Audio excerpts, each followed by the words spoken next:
Ketika Firaun mendengar tentang perkara itu, dicarinya ikhtiar untuk membunuh Musa. Tetapi Musa melarikan diri dari hadapan Firaun dan tiba di tanah Midian. Lalu ia duduk di tepi sebuah sumur. Adapun imam Midian itu mempunyai 7 anak perempuan. Mereka datang membawa air dan mengisi perlengkapan untuk memberi minum kambing domba ayamnya. Maka datanglah gembala-gembala yang mengusir mereka. Lalu Musa bangkit menolong mereka dan memberi minum kambing domba mereka. Ketika mereka sampai kepada ayam mereka, berkatalah ia, "Mengapa sekeras itu kamu pulang hari ini?" Jawab mereka, "Seorang Mesir menolong kami terhadap gembala-gembala. Bahkan ia menimba air banyak-banyak untuk kami dan beri minum kambing domba." Ia berkata kepada anaknya, "Di manakah dia? Mengapa kamu meninggalkan orang itu? Panggillah dia makan." Musa bersedia tinggal di rumah itu. Lalu diberikan Rehuelah Zipora anaknya kepada Musa.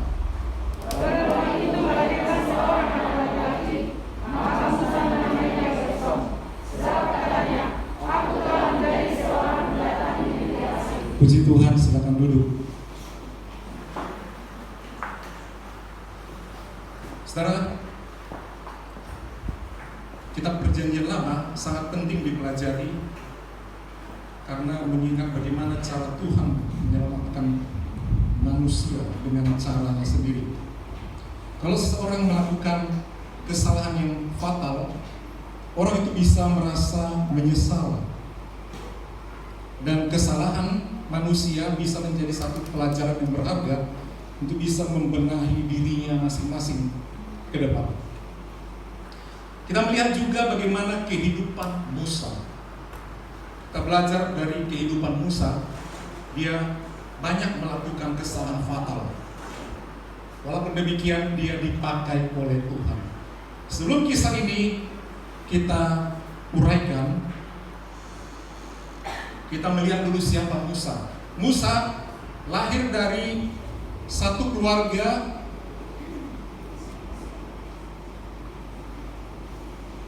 suku Lewi. Ya, dari keluarga suku Lewi. Dan lahirnya Musa ini di Mesir, di masa yang sangat sulit. Begitu takutnya Amram ayahnya dan ibunya Yokebed. Sebab bangsa Israel di Mesir pada waktu itu sudah ada. Asal mulanya bangsa Israel ada di Mesir dan menjadi sangat banyak, melebihi penduduk asli pribumi orang Mesir. Karena Yusuf, satu kali saudara-saudara Yusuf yang iri akan mimpi Yusuf menjual dia kepada orang pedagang-pedagang Ismail. Dan pedagang Ismail ini berdagang ke Mesir. Sampai di Mesir dijual Yusuf kepada orang kaya Potifar. Dan jadi Yusuf tinggal di sana, karirnya dari yang tertindas, terjual budak, naik menjadi orang kedua, menjadi mangku bumi di Mesir. Luar biasa. Dan satu kali Yakub yang disebut Israel ada di tanah Kanaan. Ternyata anaknya hidup waktu kelaparan terjadi. Maka Yakub yang disebut Israel berangkat bersama anak-anak yang lain untuk tinggal menetap di sana. Dan Firaun yang bertahta, karena Yusuf di sana beberapa kali menyatakan mujizat pertolongan, sehingga dia naik menjadi orang penting. Dia sangat disayangi Firaun, sehingga Yakub orang tuanya, ayahnya, saudara-saudaranya diizinkan tinggal di sana. Dan heran, dalam waktu yang cukup lama bangsa Israel tinggal di sana diperbudak. Sebelum diperbudak, sebenarnya mereka tidak diperbudak. Firaun yang pertama, nama Firaun adalah nama raja. Firaun 1, 2, 3 dan seterusnya. Nah, Firaun yang mengasihi Yusuf, yang mengasihi Yakub dan semuanya, satu kali wafat dan naiklah Fir'aun yang selanjutnya, yang tidak mengenal latar belakang Yusuf dan orang Israel, yang menjadi berkat bagi Mesir. Karena jumlah mereka sudah sangat banyak, sehingga Fir'aun yang kejam ingin mengurangi jumlah penduduk Ibrani. Caranya bagaimana? Karena kelahirannya bayi di sana dan lebih banyak laki-laki yang lahir. Karena anak laki-laki meneruskan marga, Fir'aun yang kejam berikhtiar semua anak-anak Ibrani yang lahir laki-laki diperintahkan kepada semua bidan yang bantu persalinan, jangan bantu, biarkan lahir secara biasa begitu, jangan bantu. Tapi apa yang terjadi? Tuhan ajaib.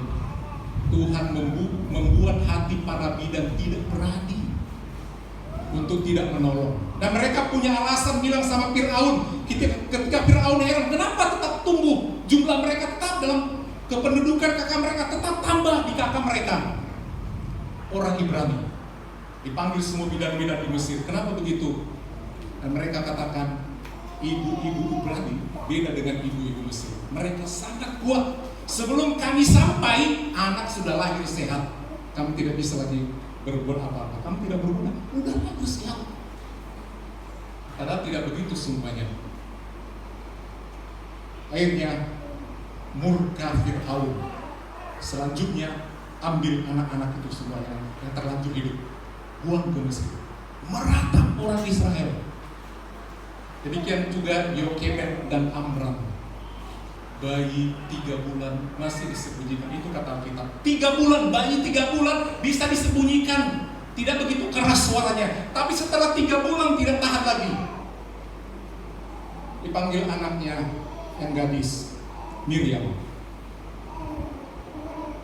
Ayo kita siapkan, kita buat keranjang dari pandan, kita bikin tergala-gala, taruh anak itu umur 3 bulan laki-laki,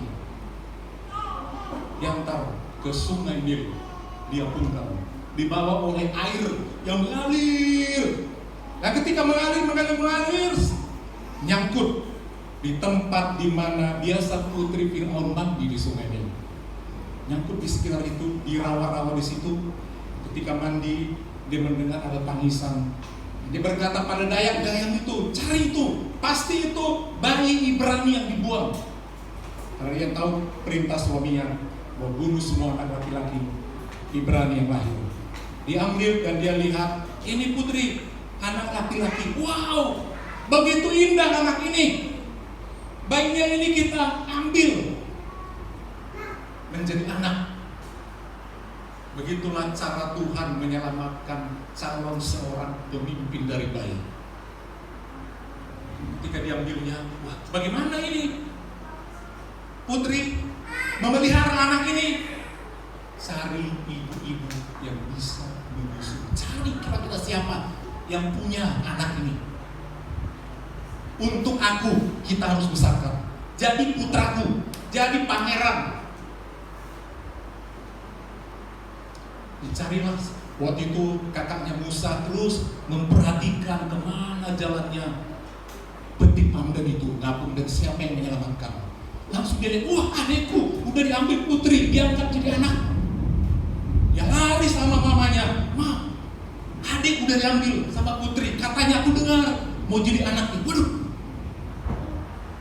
gimana itu, apa benar? Datanglah dayak-dayak itu mencari. Dikatakan mencari siapa yang memelihara, dan sampailah ke ibu kandung daripada Musa, Yokebed. Langsung kepelukannya lagi anaknya, dipelihara, disusunya sampai agak lumayan besar. Bahkan putri Fir'aun mengasih uang yang cukup untuk keperluan Musa. Betapa terhiburnya seorang keluarga daripada Imam Lewi, orang Lewi, suami istri Amram dan Yokebed itu suku Lewi. Kita tahu di 12 suku Israel, suku Lewi adalah suku yang tidak dapat warisan tanah. Mereka harus melayani Tuhan. Mereka dapat uang dari persepuluhan jemaat. Hanya itu orang Lewi, nggak ada dapat tanah. Marga-marga lain semua dapat. Ini untuk suku ini. Tapi Lewi tidak bisa. Dia senang memelihara anak sendiri, digaji orang, digaji putri raja lagi. Begitu dia berbahagia membesarkan anak ini, dia memberi yang terbaik. Tiba waktunya Musa sudah bisa dilepas, putri Firaun membawanya ke istana, dipelihara sebagai pangeran, putra raja. Dia diberi makan yang terbaik, pakaian yang terbaik, lebih daripada itu pendidikan militer yang terbaik, ilmu pengetahuan yang tercanggih. Tahu ilmu termasuk tertinggi di dunia adalah ilmu Mesir. Karena mereka mengawetkan mayat bumi, kita boleh melihat gedung-gedung tua, piramida-piramida yang ada di Mesir. Begitu hebat mereka teknologinya pada waktu itu, membuat bangunan yang sangat tinggi sampai sekarang. Yang tidak bisa dilupakan oleh dunia, keajaiban dunia, itu Mesir. Musa yang orang Ibrani, yang diajar oleh keluarga hamba Tuhan, dia diajar berdoa menjadi seorang Ibrani layaknya. Bagaimana? Dia mendapat pendidikan dari bapak mamanya ketika masih kanak-kanak. Bayangkan itu kira-kira umur sekolah minggu. Tapi diajari sedemikian rupa firman Tuhan. Kau orang Ibrani nak ya, walaupun kau nanti papa mama antar ke istana, sebab engkau telah diantar, diangkat menjadi anak raja. Ingat, walaupun mereka mengajarmu budaya Mesir, ingat statusmu. Kau anak Tuhan, orang Ibrani. Sampailah di sana dididik sedemikian rupa. Berapa lamakah Musa ada di istana, dibentuk oleh Tuhan dengan pendidikan dunia Mesir? Sama mamanya hanya sekitar sekolah minggu ke bawah, dari 0 tahun. Tapi selanjutnya di Mesir itu lama, 40 tahun. Dalam ayat bacaan tadi dikatakan pada waktu itu ketika Musa telah dewasa. Ternyata pengertian dewasa itu dalam Alkitab ini untuk kehidupan Musa umur 40 tahun belum menikah. Jangan bandingkan dengan umur dulu yang sekarang.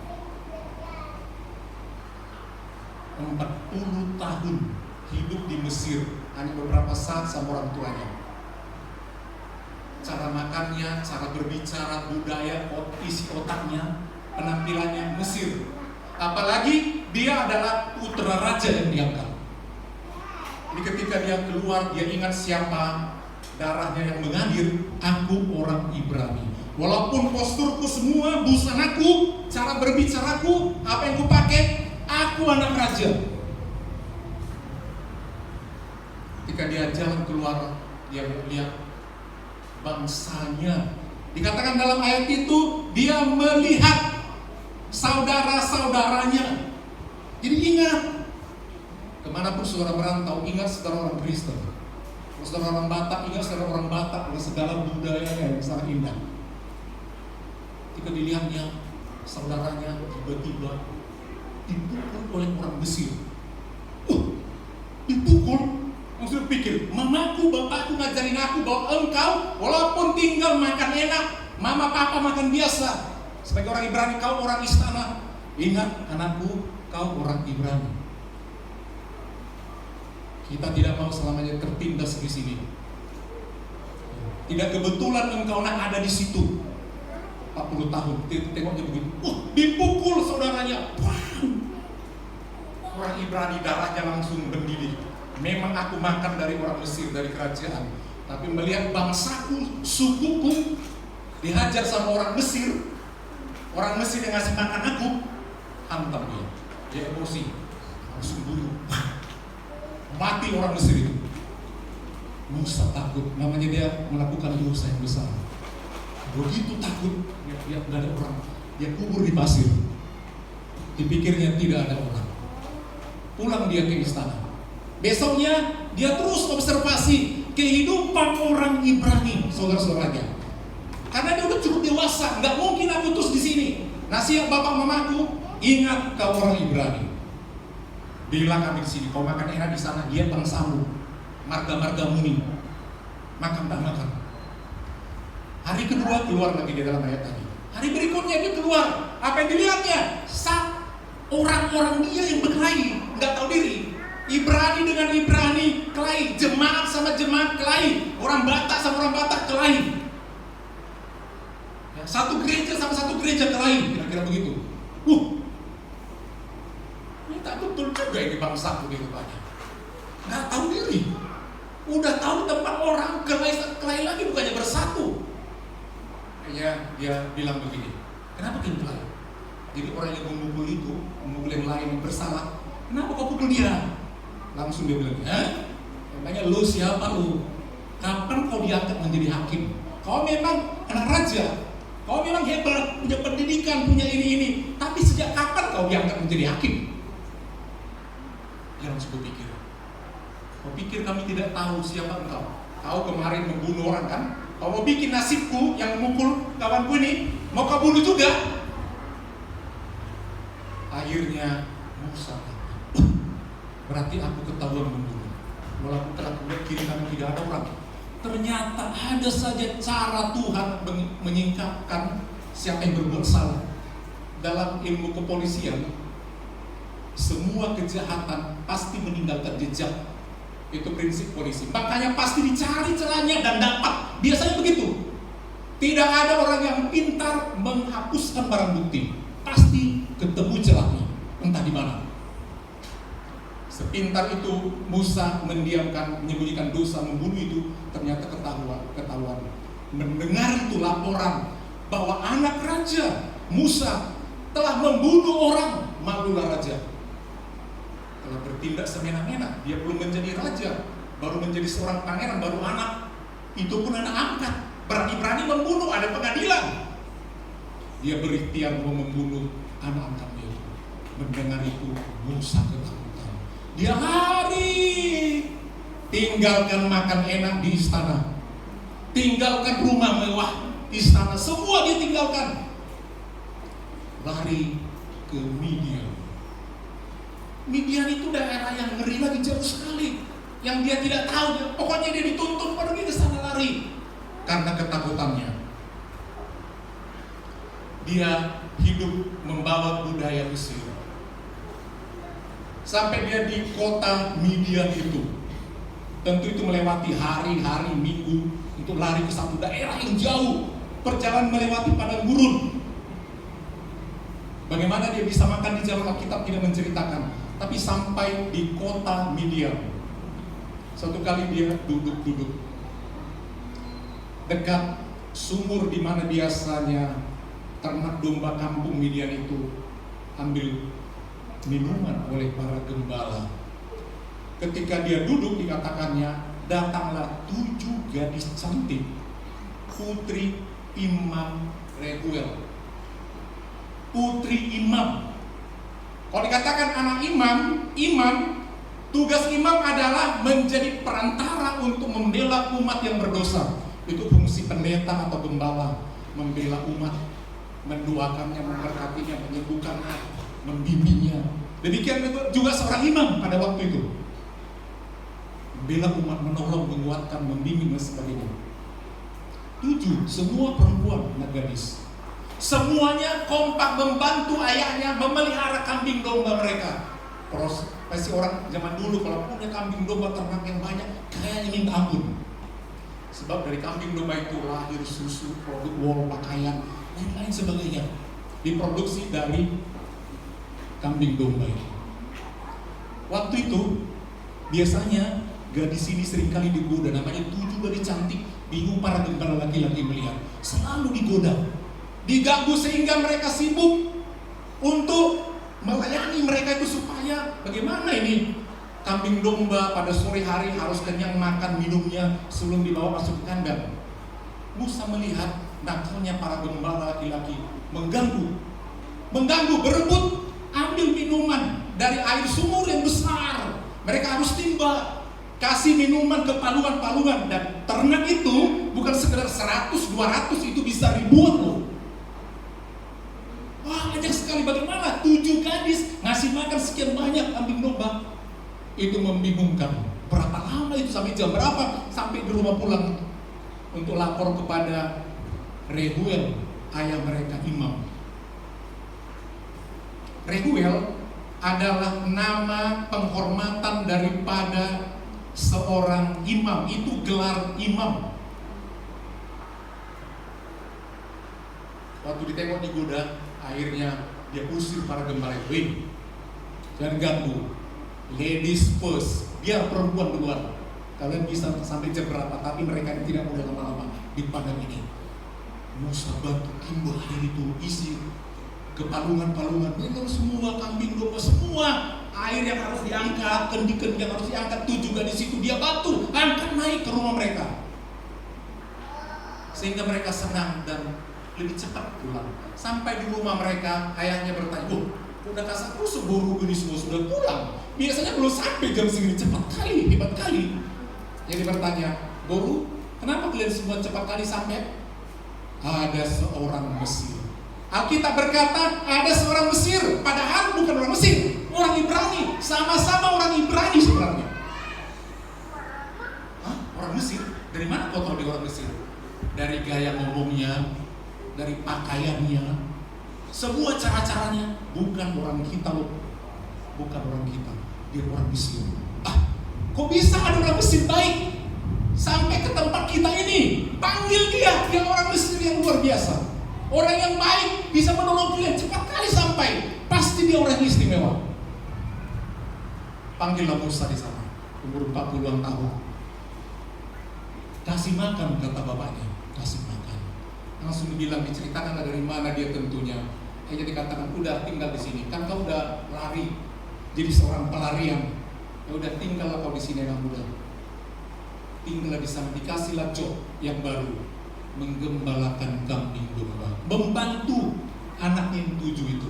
Dia bekerja sedemikian rupa, dan pada satu hari ayahnya berkata, cocok Musa ini orang Mesir ini menjadi menantuku. Terbukti dari awal pertama dia membantu sebuah boruku. Kerja selama ini juga dia bagus, menggembalakan kambing domba, membantu, mengerti, mendengar semua arahanku sebagai imam. Ini orang luar biasa, punya pendidikan, pengetahuan yang layak, latar belakang anak raja, tapi merendahkan diri, anak pangeran, menjadi gembala yang baik. Luar biasa orang ini, cocok jadi helaku. Dikasihlah borunya, Rehuela, ini sama kamu. Dan akhirnya mereka melahirkan seorang anak yang luar biasa, yang juga dipakai oleh Tuhan. Namanya waktu lahir dibilang oleh Musa, anakku ini yang laki-laki ini kasihlah namanya Gersom. Kenapa ya? Orang bertanya, kenapa disebut namanya Gersom? Arti Gersom ternyata artinya aku telah menjadi seorang pendatang. Tadinya dia bukan orang pendatang, aslinya orang Israel, dan menjadi pengungsi di Mesir karena orang tuanya. Dia orang kaya luar biasa 40 tahun, tapi menjadi pendatang di tempat yang lain. Untuk mengingat sejarah kehidupanku, kasihlah anakku ini Gersom, yang artinya menjadi seorang pendatang. 40 tahun menjadi gembala. Boleh catat anak muda, ayat ini sangat penting. 40 tahun menggembalakan kambing domba, 40 tahun ke bawah istana sama orang tuanya beberapa saat. Istana, ya perbandingan umurnya itu. 40 tahun istana, 40 tahun padang rumput, padang kering. Menjadi gembala saja. Dari istana turun menjadi gembala. Begitu capek. Kesalahan dia tadinya karena membunuh orang, dan yang kedua mau mengangkat dirinya menjadi hakim. Itu 2 kesalahan Musa, membuat dia harus lari. Dan dia dibentuk oleh seorang imam di Midian. Setelah umur 80 tahun, satu kali dalam ayat selanjutnya, kalau saudara punya waktu untuk baca pasal 2 itu, dia pergi jauh menggembalakan kambing domba. Udah tua loh, 80 tahun udah pada berubah. Pergi jauh menggembalakan. Waktu dia itu mungkin sulit dapat rumput ya, jadi jauh sekali dia ke gunung Allah dikatakan. Sampai di sana bertemulah Tuhan sama dia dan mengutus dia untuk menjadi seorang gembala untuk ribuan bahkan jutaan orang Israel yang tadinya menggembalakan ternak dengan segala masalahnya, ditekan mungkin, dipaksa oleh mertua, dia sabar sabar. Di istana pun dia sabar. Turun naik kehidupannya dia sabar. Untuk memimpin bangsa yang besar diperlukan seseorang yang kuat mentalnya, tahan banting dengan segala macam permasalahan. Waktu perintah itu diberikan oleh Tuhan, pergilah ke sana untuk memimpin orang Israel. Dia pun siap. Dari bacaan ini kita bisa melihat bagaimana Allah membentuk orang. Ya, bahwa Tuhan memiliki cara untuk memproses orang. Bahwa Tuhan punya rancangan sendiri untuk tiap orang, tiap keluarga. Untuk gereja kita ini pun, kalau saudara ada di sini bukan kebetulan, Tuhan punya rencana buat kemajuan. Amin. Amin. Tidak ada yang kebetulan. Dimanapun Musa jadi berkat. Kalau saudara ada di sini, saudara jadi berkat. Itu Musa. Dia hanya seorang bayi yang diambil dari air. Gak ada apa-apanya. Mungkin kita berkata, saya hanya seorang orang biasa yang merantau di Batam ini. Kampung kami di sana sangat begini-begini. Ekonomi ayah ibu begini-begini. Tapi bagi Tuhan, kalau saudara digerakkan satu tempat, di tempat ini bukan kebetulan, saudara bisa menjadi Musa yang diangkat oleh Tuhan dari air. Jadi seorang pemimpin. Tuhan memproses 40 tahun terus 40 tahun. Rancangan Tuhan tidak pernah meleset. Tanggal 17 nanti, tinggal berapa hari lagi, ulang tahun Indonesia yang keberapa Bapak Ibu? Pintar. Jangan lupa, angka 76 ini angka keramat. Kenapa? Karena 2 Sri Kandi Indonesia yang membawa emas bulu tangkis. Anak muda, siapa nama orang itu? Yang jelas ngomongnya. Siapa namanya pertama? Yang Kawanua dulu, yang Manado itu. Grisia Poli. Dia Boru Manado, Kawanua. Yang kedua siapa namanya? Apriani Rahayu. Itu masih jelas. Tanggal berapa mereka bertanding? Nggak nonton. 2 Agustus. Set pertama berapa? 21 berapa? 19. 21 tambah 19 berapa? 40. Ingat angka dengan 76 nih ya. Ini larinya ke 76. Set kedua berapa? Berapa? 21 15. 21 tambah 15 berapa? 36. Berapa? 36. 21 tambah 15 berapa? 36. 40. Tadi kan 40 set pertama jumlahnya. Tambah 36 berapa? 76. Ulang tahun berapa kita? Hadiah buat Indonesia, emas yang dibawa 2 gadis cantik ini. Ya, emas ke-76, angka main mereka totalnya 76. Ulang tahun di Indonesia 76. Pas presiden dengar seperti itu, hebat 2 gadis ini. Ya, hebat 76.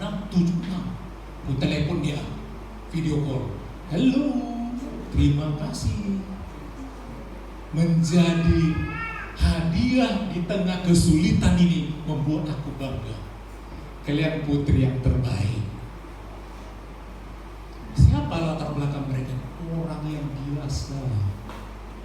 Saudara lihat di YouTube bagaimana masa lalu kehidupan miskinnya 2 gadis ini. Perjuangannya untuk tembus Jakarta, untuk tembus. Bukan orang hebat. Seringkali kita jemaat, anak-anak kita ini mentalnya tidak ada mental pahlawan, patriotis. Enggak ada. Weekend sih biarlah mengalir apa? Harus berjuang. Mau jadi apapun mesti berjuang. Musa mesti berjuang, mama bapaknya mesti berjuang. Mana ada semua datang sendiri? Mana datang? Hanya berdua datang. Mana ada? 40 tahun di proses Musa loh. Terus tambah lagi 40 tahun di padang. Baunya kambing domba dia rasakan. kemudian baru memimpin. Langsung Tuhan datang di pada umur 80 tahun, betua udah bongkok. Musa, Hah, suara Tuhan. Tempat engkau tinggal terlalu jauh, kau jalan kemari. Api ada di padang gurun itu, di semak yang tidak terbakar. Tempat kau injak itu kudus. Kenapa kudus? Tuhan hadir. Lepaskan sepatu itu, jangan masuk sembarangan area kudus. Aku mengutusmu. Aku telah membentuk engkau sekian tahun. Aku tahu hatimu ingin membela umatku, cuman kau sering salah jatuh. Mau langsung ini, rupanya kau masih banyak kesalahan. Membunuh ini. Tapi telah kubentuk mentalmu itu. Mau cepat-cepat. Sekarang udah 80 tahun, udah teruji, kau pasti sadar. Nanti memimpin umat Israel yang tegar tengkuk, jemaat yang bandel, kau pasti tahan. Menghadapi Fir'aun yang kejam, kau pasti tahan. Tuhan, bagaimana aku bisa yakin bahwa Tuhan yang mengutus aku? Kalau orang tanya, siapa Tuhan itu? Tuhan hanya bilang, gak sebut namanya, I am, ego, aku adalah aku. Artinya, kalau aku berkata, jadi. Itu Tuhan. Berangkatlah dia memimpin umat Israel. Jadi mari kita sebagai anak Tuhan miliki jiwa memimpin. Yang kedua, sebelum memimpin mau diproses. Jadi orang bawah dulu, amin. Belum apa-apa, mau jadi pemimpin. Semua diproses, dibentuk karakter yang keras, disapu menjadi halus, yang ngomongnya kasar, dilembutkan, yang emosinya minta ampun, atur dulu sedemikian, baru pemimpin. Waktu kedua dari sini berlaga dan pulang, kan gak pakai jilbab. Orang langsung bilang, itu apa bawa emas kalau gak berjilbab? Aku bukan jilbab, bukan orang Islam. Yang baru Manado ini kan Kristen ya. Tapi orang-orang bilang, ngapain? Saudara, mari kita menjadi orang yang menjadi berkat. Amin. Kita menjadi orang yang menjadi berkat. Dimanapun pasti dihargai orang Kristen. Kalau kita menjadi teladan. Kedua, wanita tadi diundang ke istana oleh Jokowi dan diliput banyak orang. Jadi orang yang hebat. Mari kita miliki jiwa pahlawan, mau dibentuk. Tidak kebetulan jemaat ada di sini dengan firman Tuhan. Saudara sedang dibentuk menjadi orang yang lebih baik. Amin. Ya. Anak-anak kita ada di sini dibentuk menjadi orang yang lebih baik. Calon pemimpin yang dibentuk sedemikian rupa. Jangan anggap kecil anak-anak kita. Seperti sekarang ini, gak ada apa-apanya. Tunggu tanggal mainnya. Tuhan membentuk. Kadang jatuh banget seperti Musa, terus Tuhan atur. Kadang bandel dia, sabar saja, terus ikuti. Satu kali kalau dia terus dengar-dengar akan firman Tuhan, Tuhan pasti pakai.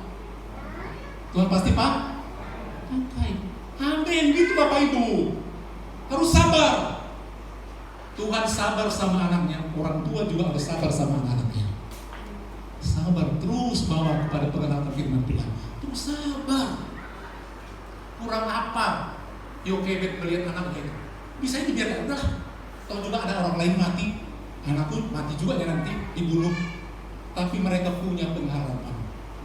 Coba bayangkan, bayi 3 bulan dilepas, siapa yang nggak menangis? Pasti mau apa aja, tapi tengok lagi anak bilang, nggak aku tengok dia mati, biar dia lepasin. Tapi burunya itu terus tengok kemana mengapung.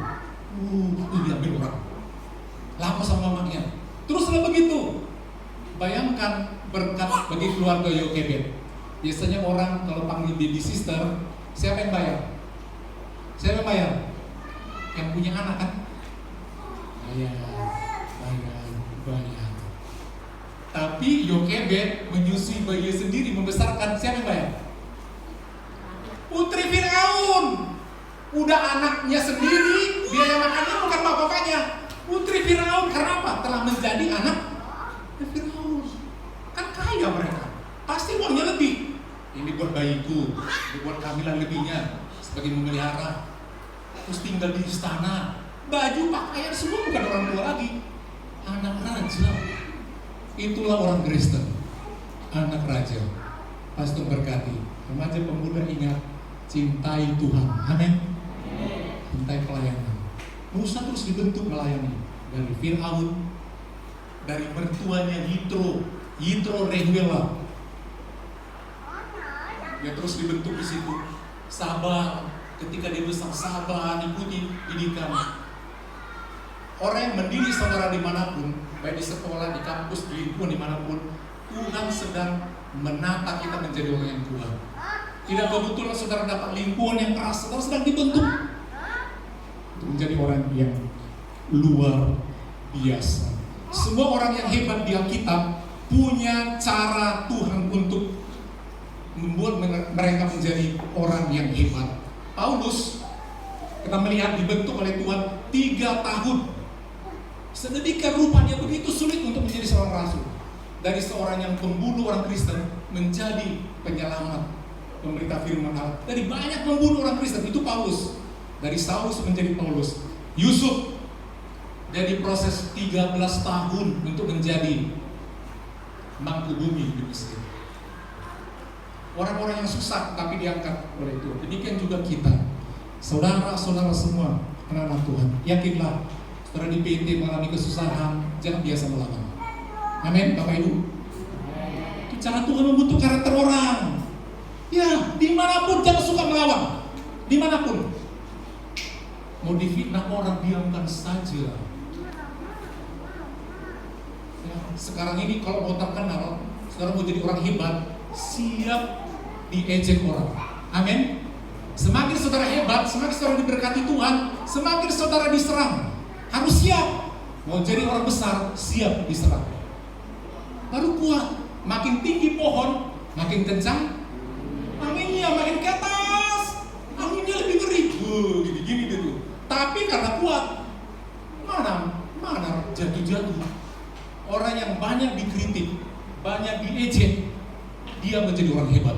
Kalau dia bertahan, amin. Dia menjadi orang hebat karena kuat. Kedua gadis tadi diejek macam-macam gini. Dia senyum saja.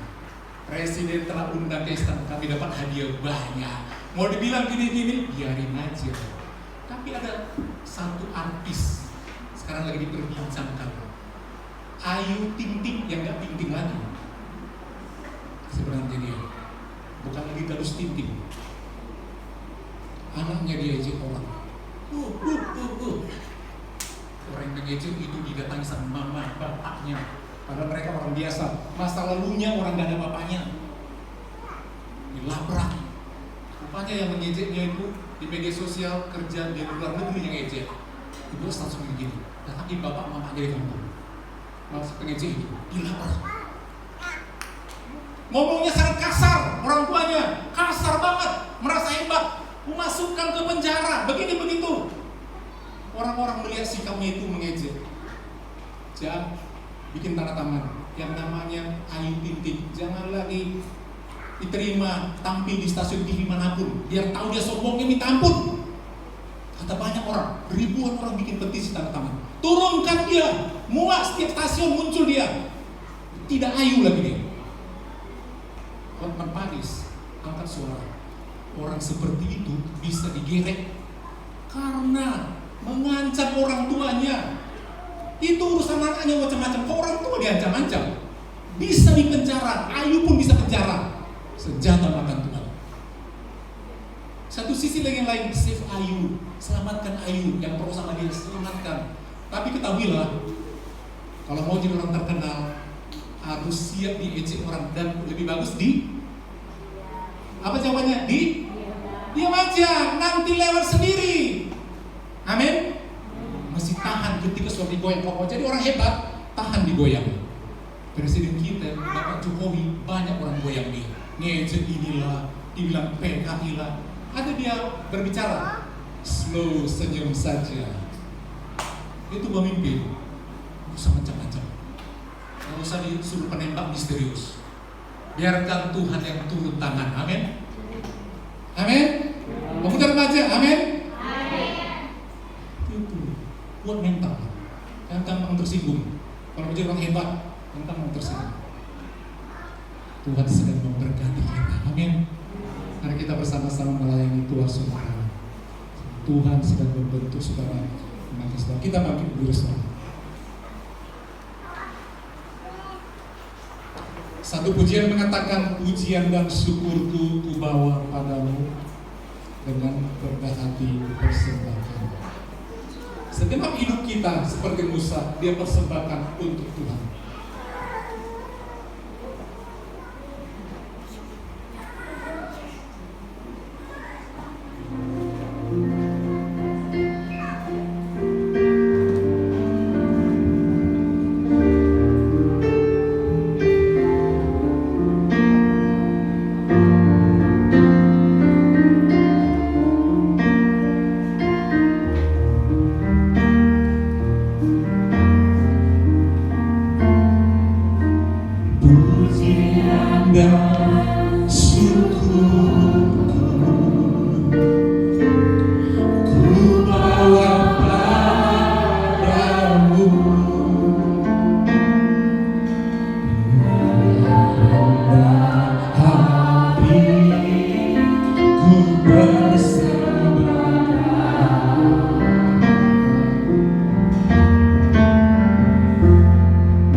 harta, dalam ilmu. Tapi ketahuilah, kalau kita berserah seperti Amram dan Yokebed, bayi mereka hampir mati. Mari kita kuat menjalani hidup ini. Boleh macam-macam tantangan datang, ingin mengancam pekerjaan, ingin mengancam kesehatan, ingin mengancam hidup kita sekarang ini. Tuhan ada di tengah-tengah situasi sekarang. Tetap andalkan Tuhan. Kita anak Tuhan. Amin. Kita anak Tuhan. Tuhan pasti menolong kita. Kita berharga